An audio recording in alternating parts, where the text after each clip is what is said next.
Hello guys, welcome to Pakistani real reaction. तो कैसे हैं आप सब? उम्मीद है आप सब बढ़िया होंगे और मजे में होंगे। मेरा नाम है उदास। मैं हूं मुबशर सुगैस। तुर्की की तो फाड़ के रख दी है भारत ने। तुर्किश एयरलाइन जो उसकी बहुत पॉपुलर एयरलाइन, इंडिया में बहुत यूज भी होती थी, उसको बैन मार दिया सीधा। मतलब इंडिया में बैन ही कर दिया तुर्की का कोई भी प्लेन नहीं चलेगा। तुर्किश एयरलाइन वाला बैन लगा दिया, उसको बंद क्लोज कर दिया गया इंडिया में। उसकी मार्केट भी 20% गिर गई है और मतलब तुर्की इंटरनेशनल कोर्ट में भाग गया भाई, शिकायत लगाने भारत की। कुछ इस तरह कुछ केस हुआ है। पहले सारा कुछ जानते हैं भाई, भारत सही बुरा उनका हल कर रहा है। तो काउंट करते हैं, स्टार्ट।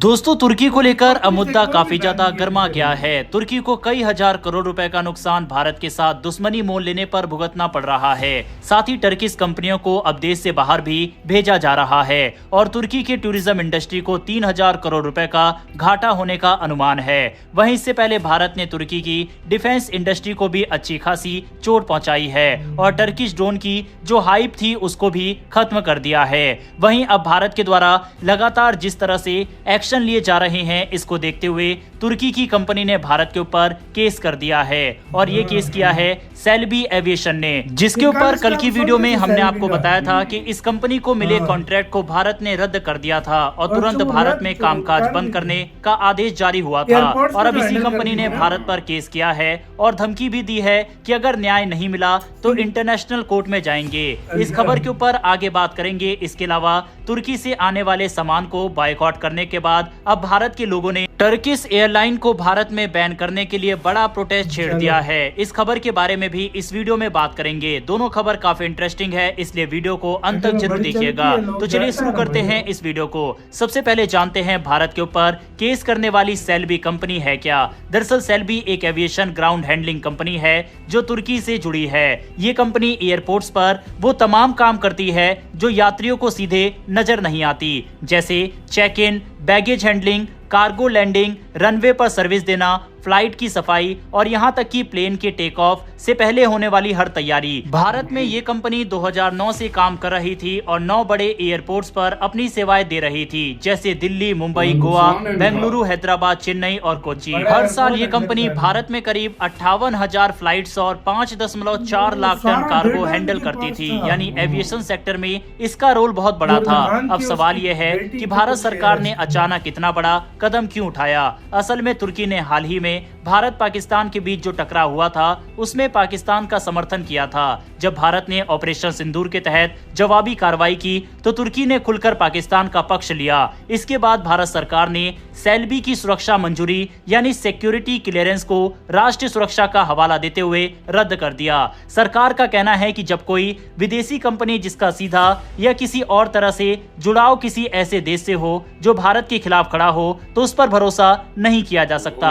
अब सेल्बी ने इस फैसले के खिलाफ दिल्ली हाई कोर्ट का रुख कर लिया है। कंपनी का कहना है ये फैसला अचानक लिया गया, उन्हें कोई पूर्व सूचना नहीं दी गई और नेशनल सिक्योरिटी का हवाला बहुत वैग्यू यानी अस्पष्ट है। सेल्बी ने कोर्ट में कहा है कि इस फैसले से 3,791 लोगों की नौकरियां खतरे में आ गई है और भारत में विदेशी निवेशकों का भरोसा भी हिलेगा। कंपनी ने यह भी साफ किया है कि हम एक टर्किश कंपनी नहीं है, हमारी इंडियन ऑपरेशंस पूरी तरह भारत में रजिस्टर्ड है और भारतीय प्रोफेशनल्स ही इसे चला रहे हैं। उनका कहना है कि न तो उनका कोई पॉलिटिकल लिंक है न किसी विदेशी सरकार से कोई संबंध। अब यहाँ पर दो बातें ध्यान देने वाली है। पहली, सेल्बी खुद कह रही है कि उनका मालिकाना हक इंटरनेशनल इंस्टीट्यूशनल इन्वेस्टर्स के पास है। दूसरी, सोशल मीडिया पर एक दावा वायरल हुआ है कि तुर्की के राष्ट्रपति की बेटी सुमैया अर्दोगन कंपनी की मालिक है। हालांकि इस दावे को कंपनी ने साफ तौर पर झूठा और गलत बताया। कंपनी ने कहा, हमारा किसी नेता, किसी सरकार, किसी राजनीतिक एजेंडा से कोई लेना देना नहीं।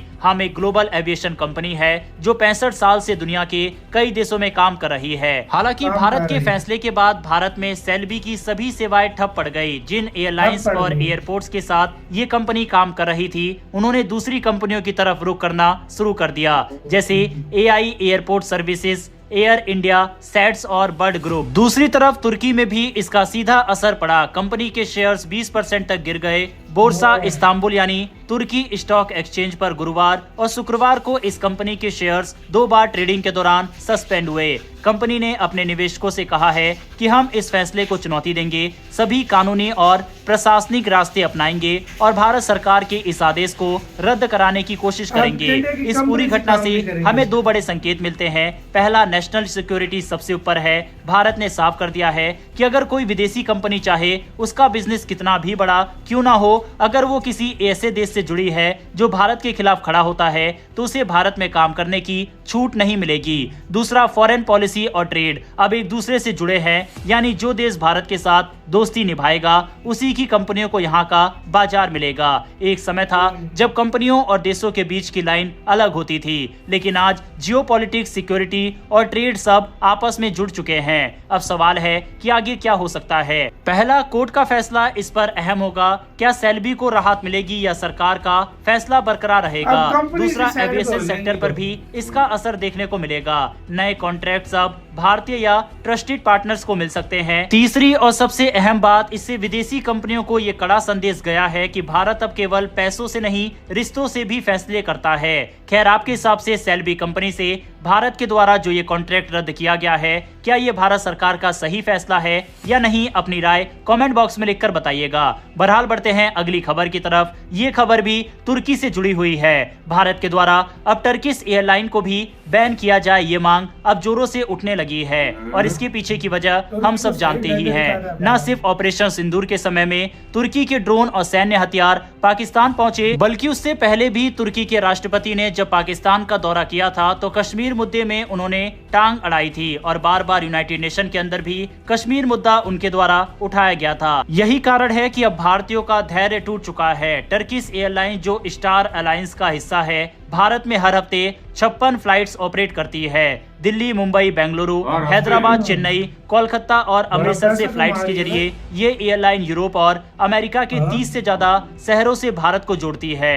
वहीं 2018 से टर्किश एयरलाइंस की इंडिगो के साथ कोड शेयर डील है, जिससे उसे भारत के घरेलू नेटवर्क का फायदा मिलता है। इंडिगो के जरिए टर्किश एयरलाइन के यात्री दिल्ली से न्यूयॉर्क, बॉस्टन, अटलांटा तक कनेक्ट हो जाते हैं। इंडिगो ही नहीं, एयर इंडिया और स्पाइस जेट भी टर्किश एयरलाइंस के साथ विभिन्न समझौते रखती है, जिससे तुर्की की एयरलाइंस भारत के एविएशन सेक्टर पर एक मजबूत खिलाड़ी बन चुकी है। लोगों का कहना है कि अगर तुर्की भारत को हथियार बेचने से इनकार करता है, लेकिन पाकिस्तान और बांग्लादेश को ड्रोन सप्लाई करता है, तो ये साफ दोहरा मापदंड है। इसी के साथ यार वीडियो खत्म। तो भाई सीधी सी बात है, भारत के लोग अब निकल आए इसके ऊपर और सेल्बी का कल हम सुन रहे थे कि शेयर है और भाई उसको बैन भी कर दिया भारत। बैन भी कर तो 20% शेयर गिर गए। अब तो तुर्किश एयरलाइन को भी करने लगे। तुर्किश एयरलाइन का भी बैन लग गया, बस उसकी भी बैन। अच्छा, इधर पाकिस्तान में पता है क्या चल रहा है? इंडिया बायकॉट कर रहा है। हम तुर्की का लेंगे, हम तुर्की का सामान लेंगे। हम लेते क्या है यार? इंडिया के लेवल पे तुम तुर्की का कभी, इंडिया के लेवल पे हम कभी भी नहीं जा सकते। सीधी सी बात है। इंडिया पाकिस्तान के दोस्तों से भी इतना माल रह रहा है जितना हम उनसे नहीं ले सकते। वाकई नहीं ले सकते भाई, उनको टोटली नुकसान है। और दूसरी बात, ये जो बायकॉट कर रहा है, इससे बहुत बड़ा धचका तुर्की को लगता है। बहुत ज्यादा धचका पहुंच, सही बात है, बहुत ज्यादा पहुंच गया। धचका क्या, उनकी बैंड बजा दी है भारत। देखो, इंडिया को 6-7 बिलियन डॉलर का सामान लेता था और आज वो नहीं ले रहा इंडिया उससे, तुर्की से। बिल्कुल। तो आपका इसका कहना है, अपनी राय बताना। अपना बहुत अच्छा ख्याल रखना। तो यार